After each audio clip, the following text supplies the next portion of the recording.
امریکہ کے حوالے کیا. انہوں نے ریمنڈ ڈیوس پہ پوری پروٹوکول کے ساتھ بھیجا اور ہماری بہن ڈاکٹر عافیہ ان کے رہائی کا مطالبہ تک نہیں کر سکتے. یہ اس لیے کہ ڈرتے ہیں، اس لیے کہ ان کے مفادات وہاں ہے. تو میں آپ طلبہ سے پوچھنا چاہتا ہوں کہ آپ ان وزراء سے پوچھے کہ کیا کسی وزیر تعلیم کا بیٹا سرکاری اسکول میں پڑھتا ہے یا ان کے بیٹے ان اسکولز میں پڑھتے ہیں جہاں دوپہر کو گرم اور تازہ دودھ پیش کیا جاتا ہے. تو اگر سرکاری اسکولز میں وزرائے تعلیم کے بچے خود نہیں پڑھتے ہیں پھر کیسے ہمارے سرکاری تعلیمی ادارے ترقی کریں گے؟ اگر یہ ہمارے ہاسپٹل میں علاج کے لیے نہیں آتے ہیں پھر کیسے ہمارے ہاسپٹل بہتر ہو جائیں گے؟ لیکن اب ان سے کیا گلہ کرنا. اب میں آپ سے اپیل کروں گا انقلاب کی تیاری کرے، قوم کے اندر شعور کو عام کرے اور قوم کو سمجھائیں کہ الیکشن کے دن ان سانپوں کی منہ میں دودھ ڈالنے کے بجائے ڈنڈا لے کر ان اژدہوں کے دانت نکالنے کی کوشش کرے. جنہوں نے اس قوم کو کمال لگایا، جنہوں نے اس قوم کو ذلیل کیا ہے. ایک امریکن وکیل کہتا ہے کہ پاکستانیوں کو پیسہ نہ دے. یہ تو وہ قوم ہے جو $2 میں اپنی ماں کو فروخت کرنے کے لیے تیار ہے.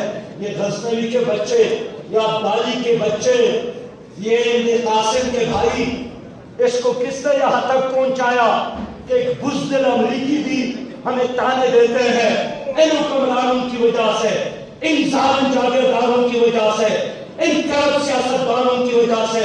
اس لیے میں اور آپ کے ساتھ ایک اسلامی انقلاب کے علاوہ اور کوئی راستہ نہیں ہے، کوئی راستہ نہیں ہے.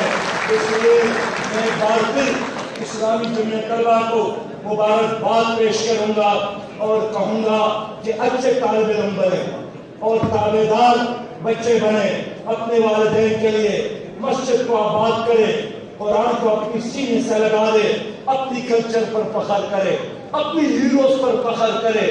ہالی ووڈ کے اداکار اور ان کی طرح ناچنے والے تمہارے ہیروز نہیں ہیں. میرا ہیرو وہی ہے جنہوں نے تاریخ میں صلاح الدین کے نام سے نام بنایا تھا. میرا ہیرو وہی ہے جنہوں نے طارق ابن زیاد کے نام سے نام بنایا تھا. اس لیے اپنی ہیروز پر فخر کرے. میں جانتا ہوں رحمان بابا کو، میں جانتا ہوں خوشحال خان خٹک کو جنہوں نے کہا تھا کہ افغان پننگ اسکل اخکل لکرا ننگالے کے زمانے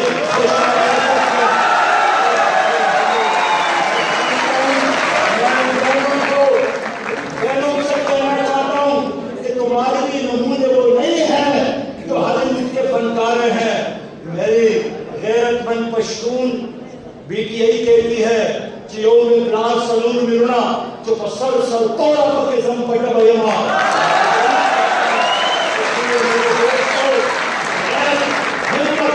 اور شجاعت کے ساتھ جینا ہے اور غیر اور ہمت اور عزت کے ساتھ مرنا ہے. بے غیرتی کی موت ہمیں قبول نہیں ہے. اور چلتے چلتے یہی کافی ہے آج کے لیے جو سراج الدولہ جو سلطان ٹیپو نے فرمایا تھا کہ گیدڑ کے 100 سالہ زندگی سے شیر کے ایک دن کی زندگی بہتر ہے جو عزت کے ساتھ ہو، خیر کے ساتھ ہو. الحمدللہ